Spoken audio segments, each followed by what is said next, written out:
Buenas, yo soy Estíbaliz y os doy la bienvenida a mi odisea literaria y hoy vamos a hablar de los libros que leí en el mes de mayo. Voy a empezar por Trenza del mar esmeralda de Brandon Sanderson porque no me voy a extender demasiado con este, ya que tenéis un blog de lectura en el canal sin spoilers en el que vais a poder conocer mi opinión más a fondo y más desarrollada. Así que brevemente, para quienes no conozcáis la historia, Trenza del mar esmeralda forma parte de El Cosmere de Brandon Sanderson. Es el primer libro que yo leo del autor y la verdad es que me ha parecido un buen punto de entrada y sin duda el absolutamente idóneo para mí, porque esta historia tiene tintes de La princesa prometida, que es una de mis historias favoritas. Esta es la historia de Trenza, una chica joven a la que le encanta coleccionar tazas y que es amiga de Charlie, el hijo del gobernador de la isla. De hecho, más que amistad, es probable que entre ambos haya sentimientos que van un poquito más allá, pero es cierto que es algo en lo que ninguno de los dos ha profundizado por el momento.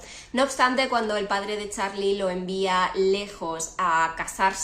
con otra mujer, a buscar esposa, básicamente, él le promete que hará lo imposible para que todas las mujeres lo rechacen y volverá con ella. ¿Qué pasa? Que el barco que lo lleva a tierras lejanas a conseguir esposa es secuestrado por una malvada hechicera y Trenza, al ver que ni el padre de él, ni el rey, ni nadie piensa hacer nada para ir a rescatar a Charlie, toma la decisión de ir ella misma. Y a partir de ahí Trenza inicia una aventura por distintos mares muy peculiares. La verdad es que la construcción del mundo ha sido sin duda uno de los puntos más característicos de la historia, porque no es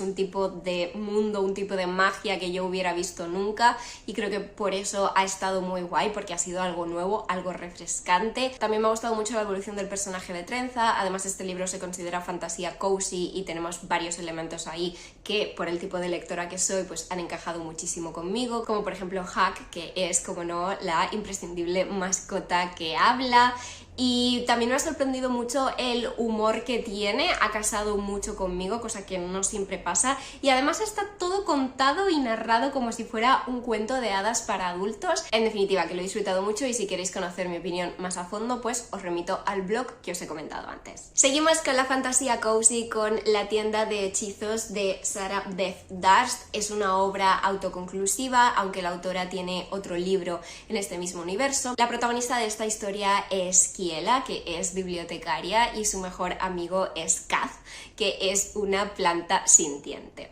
El caso es que hay una rebelión en el país en el que viven y los rebeldes prenden fuego a la gran biblioteca donde ella trabaja. De modo que ella rescata todos los libros y grimorios que puede y se los lleva clandestinamente a la isla donde creció y donde está la casa de su infancia, en la que hace muchísimos años que ya no vive nadie. Entonces decide construirse una nueva vida allí, una nueva vida en la que tiene que ocultar que posee esos libros de magia, porque es ilegal, y para ganarse la vida decide abrir una tienda de mermeladas. La verdad es que me ha encantado, considero que tiene todos los elementos que debe tener un buen libro de fantasía cozy y sin duda es de mis favoritos hasta la fecha. En el momento en el que lo leí me gustó bastante más que El café de las leyendas o La casa del mar más azul, aunque tengo una reseña de otro libro de fantasía cozy, ya serán 3 en este wrap up,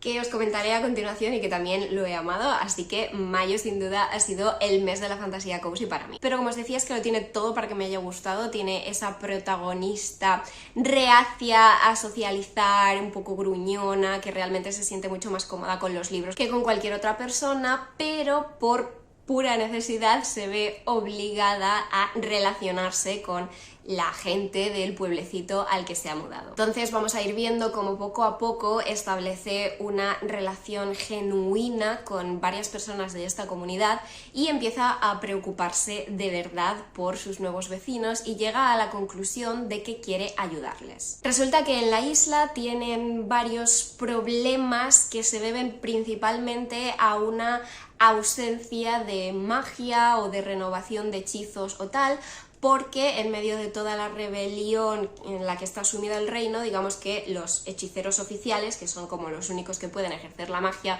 pues hace mucho que no se pasan por la isla para preocuparse realmente por sus habitantes. Y claro, Kiela tiene en su posesión libros de magia con los que puede ayudar a sus nuevos vecinos y amigos, pero está el problema de que si la descubre, como el ejercicio de la magia es ilegal para todos aquellos que no sean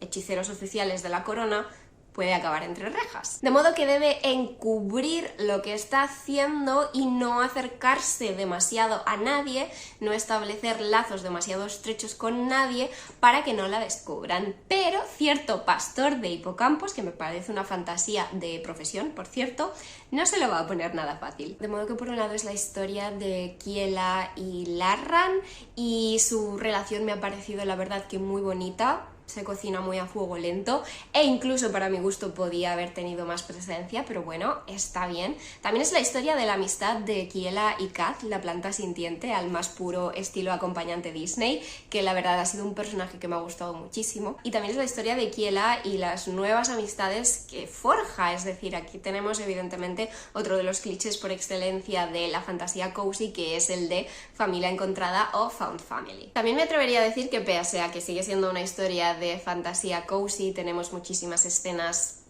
sencillas y cotidianas. Al fin y al cabo vemos como Kiela inicia una nueva vida desde cero, como levanta un negocio, los fracasos iniciales incluso también, pero a pesar de ello creo que tiene un componente y un toquecillo de acción y aventuras que hace que el ritmo fluya muy bien. Además, bajo la superficie calmada y bonita y de paz, subyacen temas algo más serios, sobre todo para mí sería la acaparación de recursos por parte de la gente con más poder y de más estatus, y el negarle al pueblo llano, digamos, acceso a dichos recursos. Y otro toque que me ha gustado es que esta historia rebosa amor por los libros y por otras historias. Evidentemente Kiela es bibliotecaria, Kat también adora los libros y eso es algo con lo que siempre me identifico mucho en las historias y que por tanto me gusta ver. Como os decía, en mayo leí un tercer libro de fantasía cozy y en concreto se trata de Media Alma de Olivia Atwater. Se puede leer también a modo de autoconclusivo, pero la autora ha escrito 2 historias más ambientadas en este mundo y de hecho en español ya tenemos publicada la segunda con Duerme Vela con el título 10.000 puntadas. Este libro me ha fascinado, de verdad que me ha encantado. Esta es la historia de Dora, que cuando era niña perdió la mitad de su alma a manos de un hada o un fae, como queráis llamarlo, y ahora a sus 20 y pocos años pues está lejos de ser la señorita casadera que su familia espera que sea, porque digamos que la media alma que le falta provoca un poquito que no tenga filtro, que sea siempre sincera, y eso claro, en los bailes de sociedad de la época de la regencia en la que se ambienta este libro, pues digamos que no era exactamente lo ideal. De modo que los escándalos y el bochorno la siguen a todas partes, y lo peor de todo es que la primera persona fuera de su familia en descubrir su secreto, que le falta media alma, es Elías, el insufrible Saussier real. No obstante, Elías podría ser el único capaz de ayudarla, pero ahora mismo está bastante ocupado investigando cierto misterio que puede estar o no relacionado con las hadas, y bueno, digamos que a partir de ahí pues ambos se involucran mucho en esa situación. Normalmente me adentro en las historias en las que aparecen faes o hadas de este estilo con bastante precaución, porque a menudo dan un giro oscuro e incluso absurdo a veces que no va demasiado conmigo, pero en este caso mis reservas eran innecesarias porque me lo leí en menos de 24 horas y es una historia sencilla, bonita y divertida. La verdad es que no me esperaba el toque de humor que ha tenido, pero le he dado la bienvenida porque me ha hecho reír realmente. He adorado a los personajes, adora por ser tan auténtica a pesar de faltarle media alma,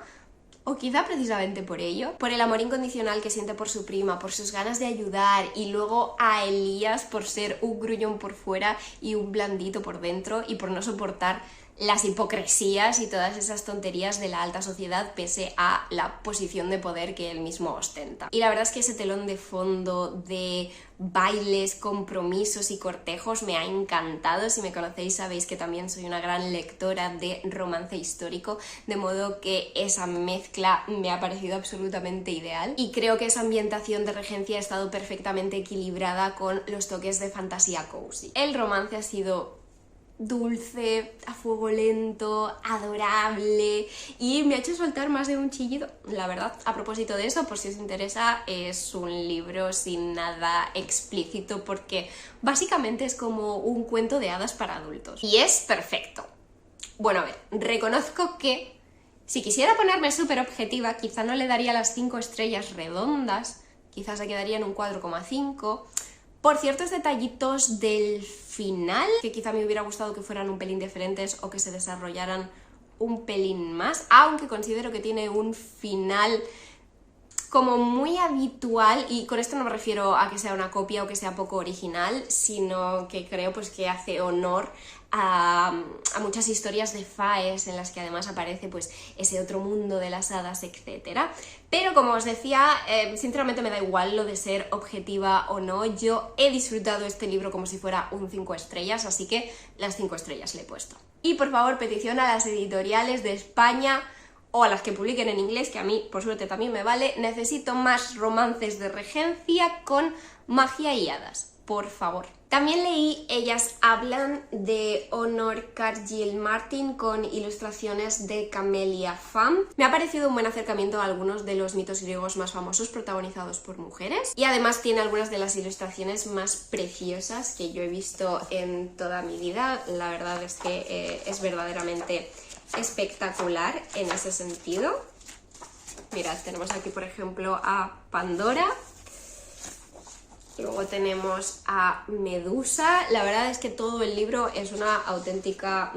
obra de arte. Lo que sí que hay que tener en cuenta es que es un libro más dedicado a un público infantil y por lo tanto, si conocéis bastante sobre la mitología griega, no os va a enseñar exactamente nada nuevo, pero sí que os va a contar historias que ya conocemos, quizá desde una perspectiva diferente. Este libro lo que nos presenta son 8 mitos clásicos desde la lente de las mujeres que los protagonizan. ¿Y quiénes son esas mujeres? Pues son Pandora, como ya os he enseñado, Medusa, Ariadna, Helena, Medea, Atalanta, Pentesilea y Circe. Como veis, seguramente os sonarán los nombres, aunque es verdad que he visto varias reseñas que comentaban que no les sonaba de nada Pentesilea. Yo es que soy muy friki de la mitología griega. Pero el caso es que los 8 mitos que nos cuentan se centran en el papel que tuvieron ellas e incluso nos cuentan partes de la historia de antes, durante o después de lo que es el mito famoso en sí, que normalmente no tienen cabida en las narraciones a las que estamos acostumbrados y que nos ayudan a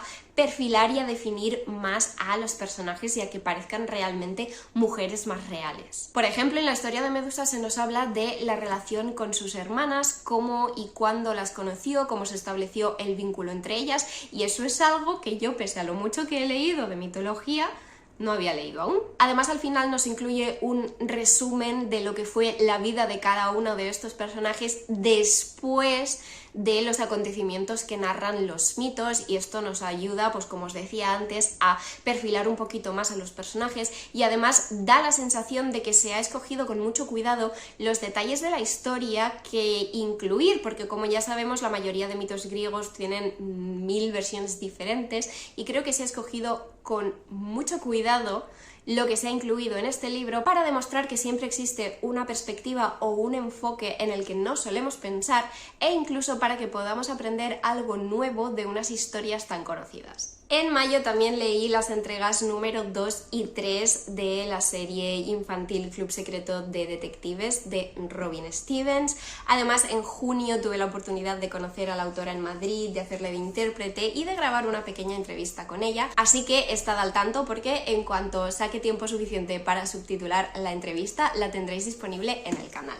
Pero bueno, la segunda entrega de esta colección de misterio es Arsénico para el té. Club Secreto de Detectives es una serie de misterio infantil que empezó con El crimen es cosa de damas, que nos presentaba a Hazel y a Daisy, que son dos niñas que en la década de 1930 se conocen estudiando en un internado británico para señoritas y se hacen amigas y fundan un club de detectives. Para mí, el primero, aunque tuvo elementos que me gustaron, es cierto que también le vi otras cosillas que no acabaron de convencerme, sobre todo la dinámica entre nuestras dos protagonistas. El caso es que tienen una dinámica muy Sherlock Watson, pero me pareció exagerada en algunos puntos porque Daisy, que sería nuestra Sherlock, era demasiado borde, demasiado maleducada, no se preocupaba en absoluto por los sentimientos de los demás, que evidentemente, pues si has leído a Sherlock Holmes ves los paralelismos, pero en niñas adolescentes y que supuestamente se están haciendo amigas, me pareció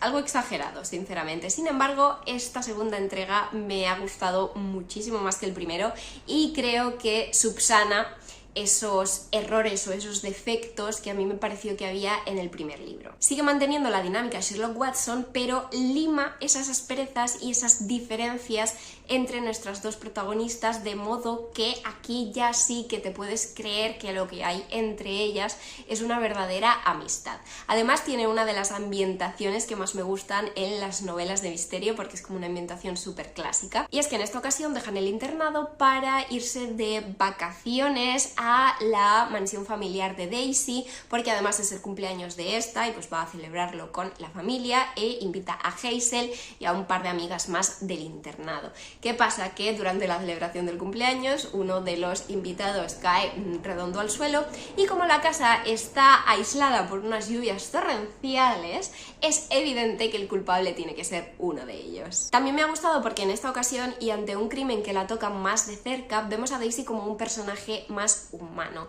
Ya no es solo una niña sabionda y repelente a quien lo único que le interesa es investigar un caso y demostrar que es la más lista y que posee las mejores capacidades deductivas del lugar. En resumen, es una historia detectivesca infantil que, no obstante, creo que apelará también a los fans más adultos del misterio clásico porque combina muy bien esa ambientación con el elenco de personajes y de sospechosos y con cómo se lleva todo el tema de la investigación. Y en mayo también me leí la tercera entrega de la serie, que en esta ocasión se titula Asesinato en primera clase y que tiene lugar a bordo del famosísimo Orient Express, porque realmente es un homenaje a Asesinato en el Orient Express de Agatha Christie. En esta ocasión el padre de Hazel se las lleva a ella y a Daisy a un viaje por Europa a bordo del Orient Express. Evidentemente una de las pasajeras aparece muerta y nuestras detectives se van a poner a investigar porque parece que en este vagón de primera clase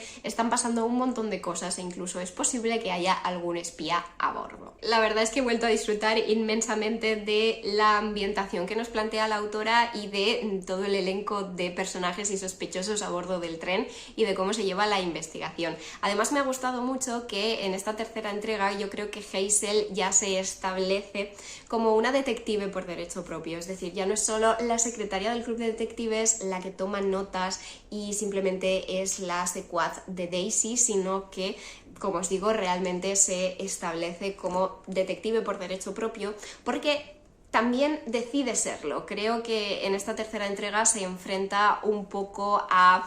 una decisión importante para ella, que es ser la perfecta señorita que su padre y la sociedad les piden que sea, es decir, una señorita, no se interesa en absoluto por los crímenes ni cosas cruentas similares, pero luego tiene ese instinto detectivesco dentro también y sobre todo muchas ganas de ayudar y de hacer justicia. También me parece estupendo y muy acertado la forma en que Daisy y Hazel se complementan la una a la otra, las dos son detectives, las dos investigan, pero se fijan en cosas diferentes y digamos que cada una rellena los huecos de la otra y por lo tanto investigan súper bien juntas, aunque es verdad que en esta ocasión no son las únicas detectives jóvenes a bordo porque se introduce un personaje muy interesante que yo espero que veamos en las siguientes entregas, que es Alexander, un joven que estudia en América y forma parte de la asociación que él y sus amigos han llamado los jóvenes Pinkerton.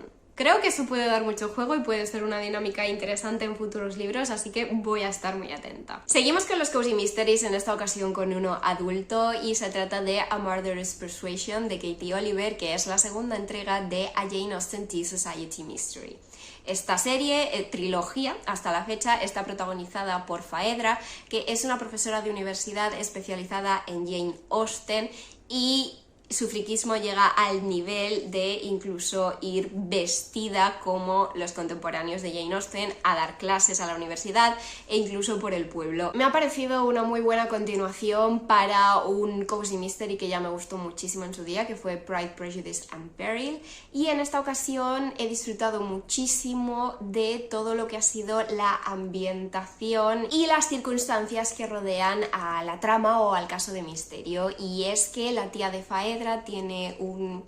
hotelito, una posada en el pueblo,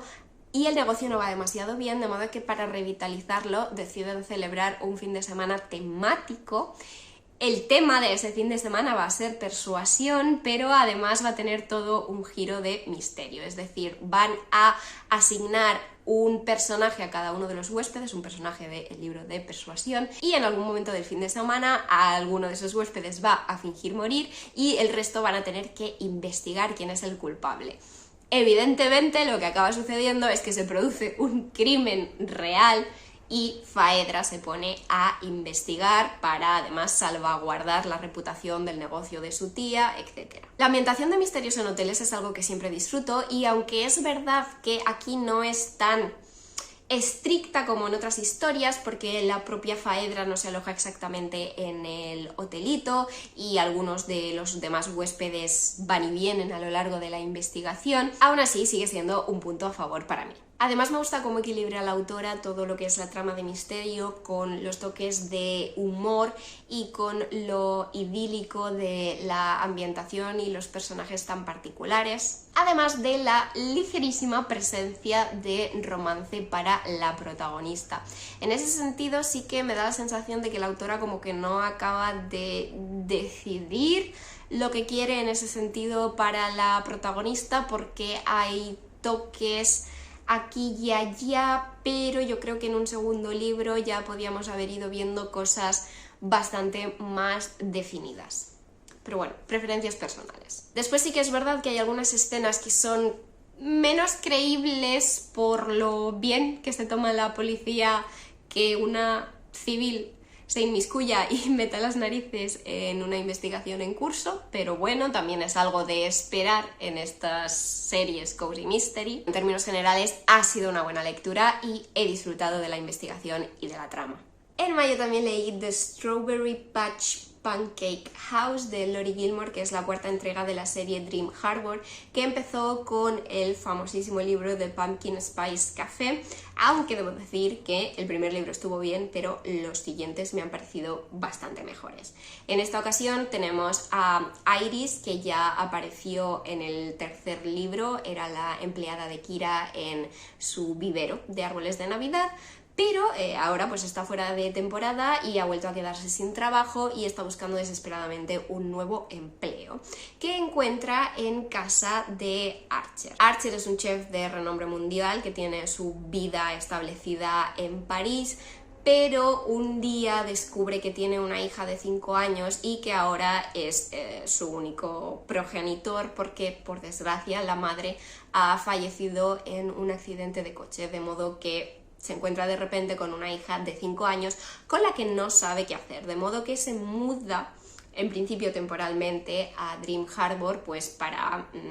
arreglar todo el papeleo con respecto a Olive, que es la niña, y digamos que pues establecer primero una relación y luego llevársela a París, porque él no está dispuesto a renunciar a su carrera y a todo lo que ha conseguido en el ámbito laboral hasta el momento. Pero bueno, evidentemente él no tiene ningún tipo de experiencia, también tiene que encontrar un trabajo temporal en Dream Harbor y no puede estar por Olive las 24 horas del día, de modo que contrata a Iris como niñera, y de hecho necesita tanta ayuda que Iris se muda con ellos a la casa para poder encargarse de Olive desde primera hora de la mañana, porque él, al ser chef, pues digamos que empieza la jornada laboral bastante pronto. Dream Harbor sigue siendo un refugio seguro para cuando necesito olvidarme del mundo y quiero leer una historia sencilla y bonita. Esta cuarta entrega de la serie me ha gustado mucho por los temas que trata y por cómo ejecuta los clichés que, a grandes rasgos, ya podéis deducir por la sinopsis, son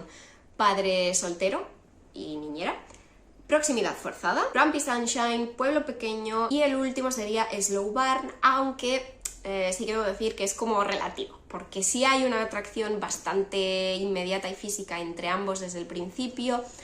pero deciden no hacer nada al respecto por la situación y las circunstancias en las que se encuentran y que no quieren estropear nada y sobre todo no quieren complicar más las cosas para Olive, que es una niña que al fin y al cabo acaba de perder a su madre y de conocer a un padre al que nunca había conocido. Y eso es una parte de la trama que me ha gustado muchísimo, en realidad, la relación entre Archer y su hija. Digamos que las cosas con Olive no van como la seda desde el principio, al final es normal, la pobre niña ha pasado y está pasando por un trauma muy grande y habituarse a tener personas nuevas en su vida pues no es fácil y menos a tan corta edad. Ella no conoce a su padre y por lo tanto, como es lógico, no confía en él y además echa mucho de menos a su madre. Sin embargo, y a pesar de que les cuesta bastante, ha sido muy tierno ver cómo empiezan a conocerse y cómo empiezan a quererse y a tener realmente esa relación padre-hija que hace que Archer empieza a ver las cosas y ciertas prioridades de manera diferente. Y después tenemos a Iris, que en gran parte actúa como amortiguador al principio entre Archer y Olive, y además ella a su propia manera pues también se enamora tanto del padre como de la hija, pero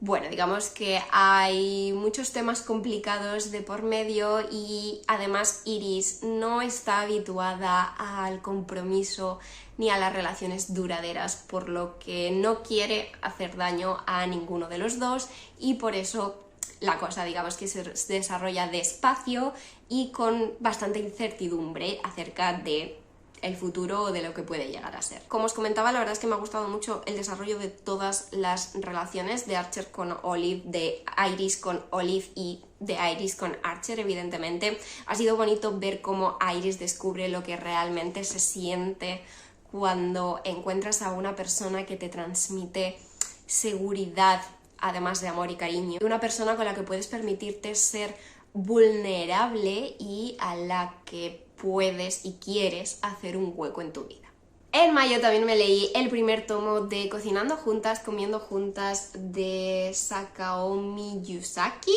y ha sido mi primer manga culinario y debo decir que ya le tenía ganas porque es un género, subgénero, una tendencia, como queráis llamarle, que triunfa bastante y lo cierto es que ha resultado ser completamente de mi estilo. Básicamente es la historia de estas dos mujeres. A una de ellas le encanta cocinar, pero siempre cocina en grandísimas cantidades y nunca se lo acaba todo porque de hecho ella come poquito. Y su vecina, que es una mujer a la que le encanta comer, de modo que se conocen y acaban compartiendo muy a menudo las horas de la cena o las comidas y cocinan juntas, comen juntas, ya lo dice el título, etc. Y básicamente en este primer tomo lo que hace es presentarnos a las protagonistas, si bien es verdad que no profundiza muchísimo, sí que va introduciéndonos un poquito quiénes son, qué sienten, qué quieren, qué les preocupa. Se trata de un primer acercamiento a cómo se va a ir desarrollando su relación y a la conexión que establecen a través de la comida. Ambas encuentran un refugio en los platos que preparan y comparten, platos que por cierto pueden llegar a describirse en bastante detalle. A mí me entró hambre leyendo esto, sinceramente. Además es que lo leí antes de la hora de la cena y casi que lo pasé mal y luego la cena me supo a poco porque la verdad, o sea, se describen unos manjares y una comida tan rica que sufrí un poquito en ese sentido. Pero bueno, que lo que vemos en este primer tomo es cómo nace esa conexión, ese entendimiento entre ambas, y la verdad que me ha parecido muy dulce y enternecedor. Es todo muy tranquilo, sin sobresaltos, lo que se denomina slice of life, es decir, básicamente una concatenación de escenas de lo más cotidianas, cocinando, haciendo la compra, comiendo, y todo ello transmite muchísima sensación de calma y de paz en medio de lo tumultuosa que puede llegar a ser la vida real. Pese a ello, es verdad que hacen mención leve a temas un poquito más oscuros, más complicados quizá, como pueden ser la relación con los padres, con los hombres, las expectativas de, pues eso, tener una relación, casarse, ir una mujer a comer sola a un restaurante. Por otro lado, me ha gustado que, si os fijáis en la imagen, Kasuga tiene un cuerpo menos normativo, especialmente para los estándares femeninos que tienen en Japón, pero es algo que simplemente está ahí porque ella es así, y es algo a lo que no se hace mención porque ¿por qué vamos a tener que comentar nada acerca de los cuerpos de las personas? Y eso me ha gustado. También he sido bastante fan del estilo de dibujo porque a mí no me gusta el manga como excesivamente elaborado y muy recargado, sino que creo que además por la temática aquí lo importante es un dibujo más limpio, que no es simplista ni nada por el estilo, pero sí que se centra mucho en ellas dos, en los personajes y en sus caras y expresiones, y a mí eso me ha parecido estupendo. Creo que es la manera ideal de complementar la historia que están contando. Y en mayo también leí este otro manga que tiene un par de similitudes con el anterior, porque también se trata de un manga culinario y slice of life, pero es cierto que la trama y la ambientación son completamente distintos, porque en este caso nuestra protagonista es esta chica que se muda a los 16 años a Kioto junto a su mejor amiga porque ambas quieren ser maikos, que son las aprendices de las geishas. ¿Qué sucede? Que al cabo de un tiempo, Kiya, nuestra protagonista, se da cuenta de que lo de ser maiko no está hecho para ella, y bueno, se da cuenta ella, se da cuenta la matrona y se da cuenta todo el mundo, la verdad. Sin embargo, ella quiere quedarse allí y quiere ser útil, por lo que acaba asumiendo las funciones de la cocinera, que se hizo daño y está de baja, y en la casa necesitan a alguien que cocine y se encargue un poco de otras tareas. Me ha parecido una historia muy bonita y la verdad es que me ha sorprendido gratamente. No tenía exactamente claro qué esperar, pero oye, muy bien, en serio. Como os he dicho, es slice of life, es decir, es un manga sobre las situaciones cotidianas de Kiyo, pero sí que me da la sensación de que nos enseña un poquito más que otros mangas del estilo en cuanto a la historia y a la trama. Me ha gustado muchísimo ver todo el tema de la cultura de las maikos sin prejuicios y sin estereotipos, y además desde dentro y desde una lente también de cotidianidad. Los vestidos, los peinados, los edificios incluso del barrio donde viven, que es un barrio tradicional de Kioto. Como fan de la cultura japonesa, me ha encantado ver todo eso reflejado en esta historia, y además representado con un estilo de dibujo que sinceramente es muy de mi gusto, porque no es recargado, pero es bonito y elegante y con los suficientes detalles como para transportarnos al interior de cada escena. Y además las ilustraciones de comida, menuda hambre me entró leyendo este manga. Mirad, aquí tenemos algunos de los dibujitos de comida y además la manera de describirlo, porque te pone filetes rusos con mucha salsita, que no es lo mismo que decir con mucha salsa. Con mucha salsita ya tiene ahí una especie de toque más acogedor, más casero. Y al final de cada capítulo, digamos que nos dibuja un plato, el plato que ha sido protagonista en ese cachito de la historia, y nos explica un poco cómo se prepara o por qué es especial esa comida para los personajes. Se habla de un montón de platos distintos, ya no solo los más típicos que podemos conocer aquí, sino otros también más tradicionales y como más caseros. La verdad es que he apuntado unos cuantos platos que me gustaría probar en algún momento. También me ha gustado cómo se representa la amistad entre Kiyu y esa otra amiga que os he mencionado al principio, que se va con ella a Kioto, porque su amiga sí que sigue el entrenamiento como Maiko y de hecho es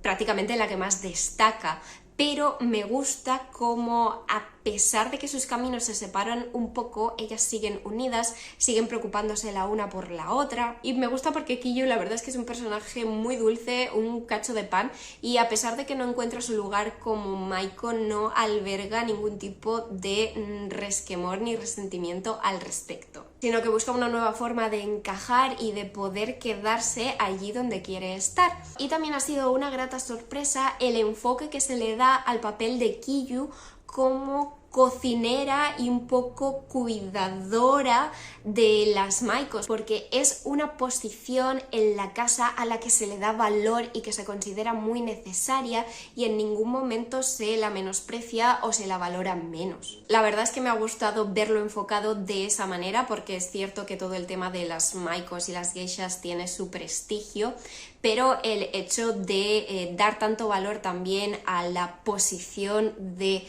cuidadora, para mí es muy relevante. Además también me ha gustado que es un tomo bastante gordito, por lo tanto en este primer acercamiento a la historia ya tenemos bastante de dónde sacar. La historia de la amiga de Kiyu como la Maiko que más destaca también es interesante y creo que probablemente siga siendo interesante en los demás tomos. Sí que hay un puntillo ahí de esfuérzate siempre al máximo que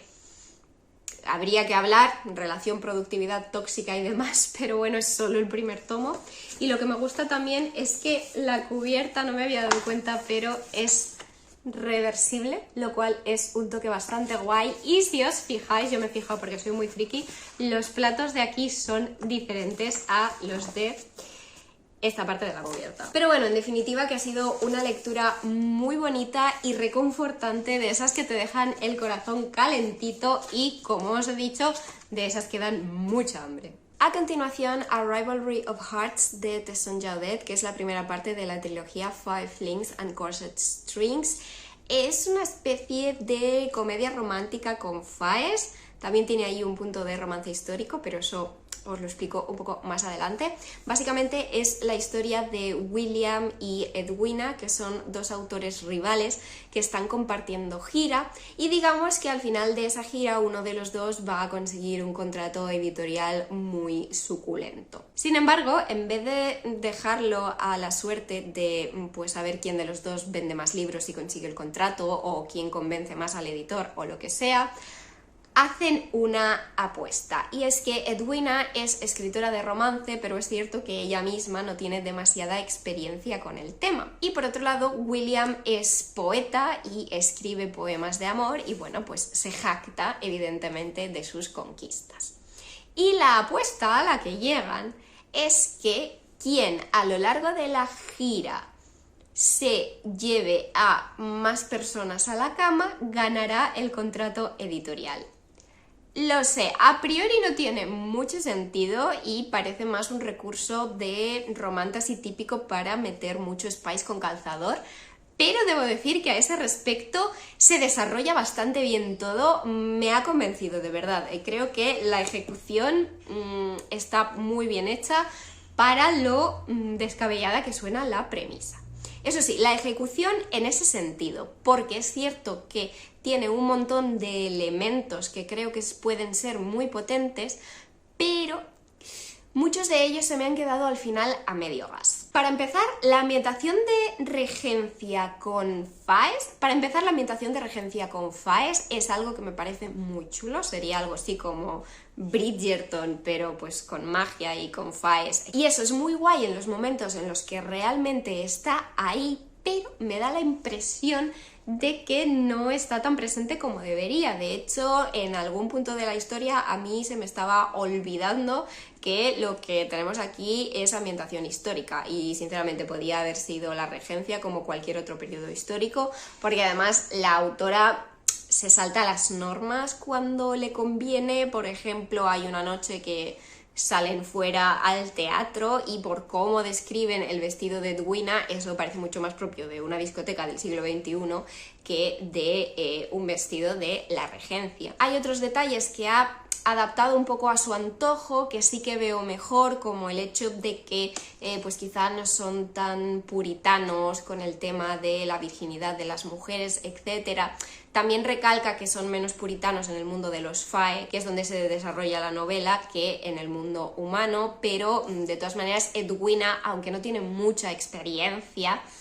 en esos temas, sí que tiene algo de experiencia y no está ni ha estado casada ni nada. Después, los personajes protagonistas me han gustado bastante por separado y son también bastante monos juntos. Son personajes con bastantes defectos. Sinceramente, creo que ambos tienen tanto orgullo como prejuicios. Puede que Edwina incluso tenga más prejuicios. Pero lo que me ha faltado es un poquito más de química entre ellos, y a veces en los diálogos y en esos tiras y aflojas que tienen por su situación de rivales, porque es una situación de escritores rivales a amantes. ¡Ay! Me ha faltado algo. Es decir, tienen momentos bonitos y dulces y tiernos entre ambos, pero es que me ha faltado un pelín de química y de realmente yo ver que encajaban y que estaban hechos perfectamente el uno para el otro. También es un libro que yo había visto promocionado como bastante spicy, y si bien es verdad que hay bastante charla sobre sexo, luego lo que son las escenas explícitas tampoco me han parecido tantas. Me ha gustado también que esté narrado desde los dos puntos de vista, porque tenemos una situación de esas en las que él se enamora primero,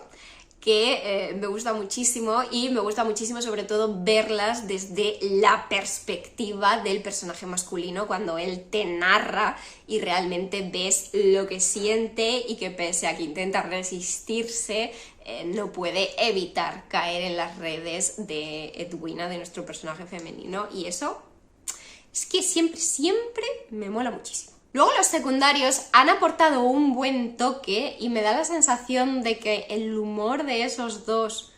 me encajaba bastante más, y creo que su historia, que es la del segundo libro, podría funcionar muy bien, así que yo creo que me animaré a darle una oportunidad. Además, también me han gustado los puntos de inclusividad de la historia. Hay personajes no binarios, Edwina está escribiendo un romance aquileo, por ejemplo, y las relaciones entre personas o faes o seres del mismo sexo se ve con naturalidad, pese, repito, a la ambientación de regencia. No sé, es que el concepto de comedia romántica fae me parece fascinante, y ya os digo que es algo que quiero volver a leer, si bien este quizá no ha llegado a ser todo lo que yo esperaba, sí que ha sido entretenido y no me arrepiento de haberlo leído. Y las dos últimas reseñas del wrap-up se corresponden con el primer libro y el último de la tetralogía de los desamparados de Devon. Sí, empecé por el segundo libro, me leí el segundo y el tercero, y en mayo me leí el primero, y me llegó también el cuarto, así que cerré tetralogía, que oye, no está mal. Vale, pero empezamos por el primero, evidentemente, que es la oferta de matrimonio de Mimi Matthews, que no sé si antes os he mencionado a la autora. Esta es la historia de Elena, una joven de buena posición que vive al cuidado de su tío, y que por ciertas circunstancias de cómo la tratan está bastante desesperada por escapar de Londres y por escapar de las garras de su familia. Y un día ve en el periódico un anuncio del capitán Justin Thornhill, que está buscando esposa para vivir bastante alejados de Londres, en una abadía en lo alto de un acantilado, y Elena, ni corta ni perezosa, dice: esta es mi oportunidad, se presenta a la entrevista, y bueno, ya sabéis lo que va a pasar, y es que efectivamente acuerdan un matrimonio de conveniencia. Como os acabo de comentar, yo me leí antes que este libro el segundo y el tercero y por tanto ya conocía algunos detalles de la trama y de hecho eran detalles que me hacían temer que este libro fuera a tener unas dosis de drama más elevadas de lo que yo suelo disfrutar. Pero debería haber confiado en Mimi Matthews porque es que esta mujer lo hace todo bien. Sí que es cierto que hay temas serios en el libro, pero por la forma de tratarlos y de escribir sobre ellos y por las actitudes y las reacciones de los personajes, es como que todo tiene sentido dentro de un equilibrio y todo se resuelve de manera madura y sensata, que es como me gusta a mí. Por lo demás, como siempre, es una historia bonita, quizá un pelín más compleja que otros libros que he leído de la autora, sobre todo por las circunstancias del personaje femenino. Y pese a que las dinámicas de la pareja ya las hemos visto en otros casos, porque al final es un matrimonio concertado, ella necesita protección, él está traumatizado por lo que vivió en la guerra, son elementos que ya hemos visto. Pero Mimi Matthews siempre consigue aportar un toque dulce y vulnerable que hace que te enamores irremediablemente de sus personajes y además sin necesidad de escenas explícitas. Otra cosa que me ha gustado mucho es el ritmo de la relación de Justin y Elena. Creo que se desarrolla a una velocidad pausada y realista porque al fin y al cabo ellos establecen un matrimonio de conveniencia pero basado ya desde el principio en la sinceridad y el respeto y desde el primer momento intentan ayudarse y adaptarse el uno a la otra. En definitiva, Mimi Matthews, nueva autora de cabecera en lo que se refiere al romance de época. Creo que entre todo lo que se publica hoy en día merece mucho la pena. Y por último, en este wrap-up, Una dama de invierno, que como os he comentado antes es la cuarta y última parte de Los desamparados de Devon, esta serie de romance de época protagonizada por 4 amigos que de niños fueron huérfanos en el mismo orfanato. Y aquí por fin llegamos a la historia de Neville y desde que lo conocí es un personaje que me llamó muchísimo la atención y tenía muchas ganas de saber cómo iba a ser su historia porque no he leído ningún romance con un personaje como él. De niño Neville se cayó por un acantilado, se dio un golpe en la cabeza y eso le ha dejado con un daño cerebral que le impide hablar con fluidez. ¡Ojo! Hablar con fluidez. En lo demás no tiene ningún tipo de problema, pero claro, para él es muy frustrante no poder expresar de verdad todo lo que piensa y lo que se le pasa por la cabeza tal y como se le pasa por la cabeza, sino que tartamudea, se traba y si no se expresa con frases cortas y sencillas tiene problemas, lo cual pues evidentemente es muy frustrante y por eso Neville realmente como que prefiere la compañía de los animales a la de los seres humanos. Y con estos antecedentes yo creo que muchos otros autores nos habrían montado un dramón máximo, pero Mimi Matthews no. Lo que ella crea es una historia bonita y dulce, con sus puntos serios, sí, pero en última instancia lo que esta novela pretende es hacer feliz al lector y que los personajes alcancen el final feliz que se han ganado. El personaje femenino es Clara, que es una dama de compañía que guarda un secreto acerca de su pasado que evidentemente no quiere que nadie descubra. Pero cuando su nueva empleadora la invitan a pasar las navidades en la abadía con el resto de amigos de Neville y Neville, Clara y él se conocen y, bueno, pues no va a ser tan sencillo mantenerse alejados el uno de la otra. La verdad es que me ha gustado mucho ver las cosas desde la perspectiva de Neville y no solo verlo a él a través de sus amigos. Estar dentro de su cabeza nos proporciona información de primera mano sobre cómo se siente él y cómo se ve en relación al resto de personas que lo rodean. Y a lo largo del libro vamos a ir viendo el camino que recorre hasta darse cuenta de que realmente se merece y puede tener todo lo que quiere en la vida. Clara, por otro lado, también ha sido un personaje interesante. Es cierto que me habría gustado una resolución más firme en lo que se refiere a ciertos asuntos con su familia, o me habría gustado que ella verbalizara unos límites un poco más estrictos, pero ha sido interesante también acompañarla a lo largo de su viaje, en el que debe superar ciertos temas de su pasado para poder seguir avanzando. Y es cierto que no lo tiene fácil, porque algo que Mimi Matthews también pone en relieve en muchas de sus historias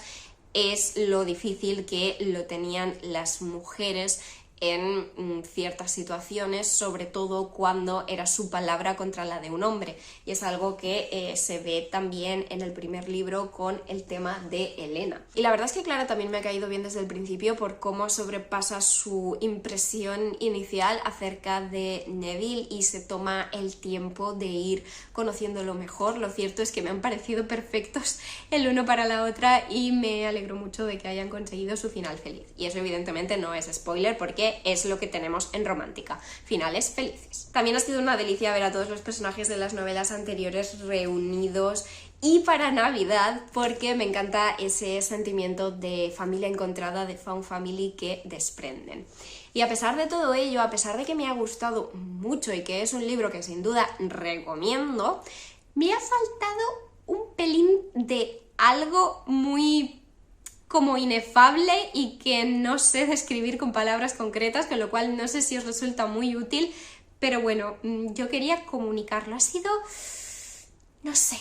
algo quizá relacionado con el tema de Neville. Quizá me habría gustado que se desarrollara un poco más a fondo, aunque tampoco es que quiera criticar esto, porque me ha parecido muy interesante la nota final de la autora, en la que explica que el personaje de Neville se basa un poco en su propia experiencia. Ella no tiene ninguna dificultad con el habla debido a daños cerebrales, pero sí que, digamos, ha pasado por unas circunstancias equiparables en cierta manera, y sí que explica que la manera en la que se siente Neville se corresponde con la manera en la que se sentía ella, pero que puede no ser la forma en la que se sientan todas las personas en circunstancias similares. Es como que te viene a decir que no quiere sentar cátedra al respecto de cómo se sienten todas las personas que viven con algún tipo de dificultad, sino que simplemente lo que hace es reflejar un poco su experiencia. Y sinceramente me ha gustado y me ha parecido interesante esa aclaración, porque a veces las personas que tenemos el privilegio de no pasar por algo así podemos hacernos ideas preconcebidas o creer que todo el mundo vive esas circunstancias y esas situaciones de la misma manera, y la nota de la autora te ayuda a ver que no tiene por qué ser así y que esto solo refleja cómo pueden llegar a sentirse algunas personas en esa situación. Por lo tanto, quizá no sea mi favorito absoluto de la autora, pero le he dado las 4 estrellas y de verdad que creo que, como todo lo que he leído de la autora hasta el momento, merece mucho la pena. Y hasta aquí el wrap-up de hoy. Lo sé, ha sido largo, pero resulta que en mayo leí un porrón y no sé ni cómo ha pasado. Os garantizo que en junio estoy leyendo menos, a no ser que haga ahora un sprint en la recta final. Junio ha sido un mes de bastante trabajo, así que los primeros 15 días apenas pude leer nada de nada. Pero bueno, si habéis llegado hasta aquí y os habéis tragado toda mi cháchara, ya sabéis que os lo agradezco muchísimo por el apoyo que eso significa. Si os apetece podemos charlar en comentarios sobre qué os han parecido estos libros, si también los habéis leído, si queréis hacerlos en el futuro o cualquier cosa que os apetezca. Y si queréis apoyarme con esa interacción extra pero no os apetece escribir un comentario largo, podéis dejarme el emoticono de... Mira, al emoticono de un tren en honor a Asesinato en Primera Clase, que además hace honor a Agatha Christie. Me parece muy redondo. Y aparte de eso, pues ya sabéis que también me ayudáis mucho si dais like al vídeo, si os suscribís, si activáis la campanita y si lo compartís con alguien a quien creáis que le pueda gustar. Pero eso es todo por hoy, nos vemos muy pronto en un nuevo vídeo.